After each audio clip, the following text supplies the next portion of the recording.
opening of Britain's outdoor season marks the start of the countdown to the Olympics. See Fatima Whitbread's first major appearance of 1988 and Linford Christie in action. Live and exclusive Athletics at 2:30.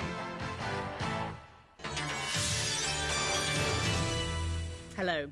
A group of old soldiers forced to pay the cost of a comrade's funeral are to have the bill paid by LWT News viewers.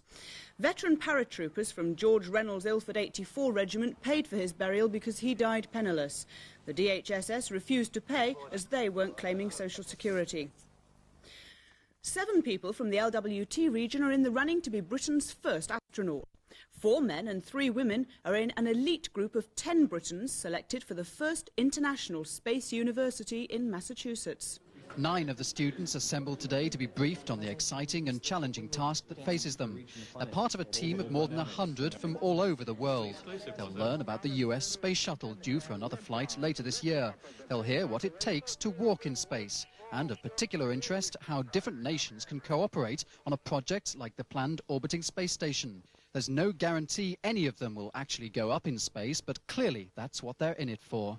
Should the opportunity arise, and I'm sure that's the same for any of us, then we'd all go for it. Everybody would take it with both hands. And I think it's also clear that 1 or 2 or more of us will eventually get to fly. The astronaut, although it's the most glamorous side of the business, is not perhaps the most important. I would like to see them go back into general activities and to try to demystify space. Their course starts in 2 weeks' time. After that, not just the world, but the universe is their oyster. Mark Dyson, LWT News. A retired farmer says he'll carry on his fight to build Britain's first all-weather racecourse at Thurrock in Essex. Hugh Watt planned to put the course in a hollow on his land with the grandstand on the hill. He's been turned down by the Environment Secretary because it's on Greenbelt land. A special school for high divers at Crystal Palace has turned out its first high flyer. Mart Gottschalk reports. The Crystal Palace Diving Institute was set up 3 years ago to train potential medal winners for the British Olympics team. Now 14-year-old Andrew Byford from New Malden has proved the value of the scheme. He's just set a new British junior record, and experts agree he's got the skill to make it to the top. If I train hard and I work everything I've got, I think I've got a chance at the Olympics, maybe. Today, Andrew's been competing in the Southern Counties Championships, but Olympics coach Mike Edge says few can touch him. He can jump very high, he can move very fast. His whole muscular build-up is one of a fast athlete, which is really what we're looking for in the modern day and age diving. Now Andrew's training hard for 92. Mark Gottschalk, LWT News. Fantastic.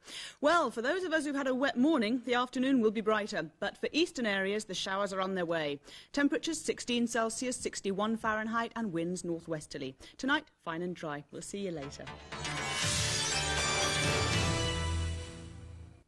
Tonight at 5:45, Crazy Comedy with the Five Alive Gang. Now, Evelyn, are you sure you've worked a word processor before? Yes, I have. All right, go ahead then.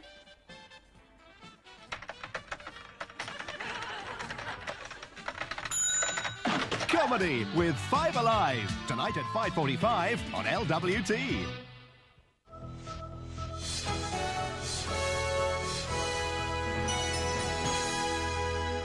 Now, the music of Lerner and Loewe combines with the legend of the Knights of the Round Table in the film musical Camelot.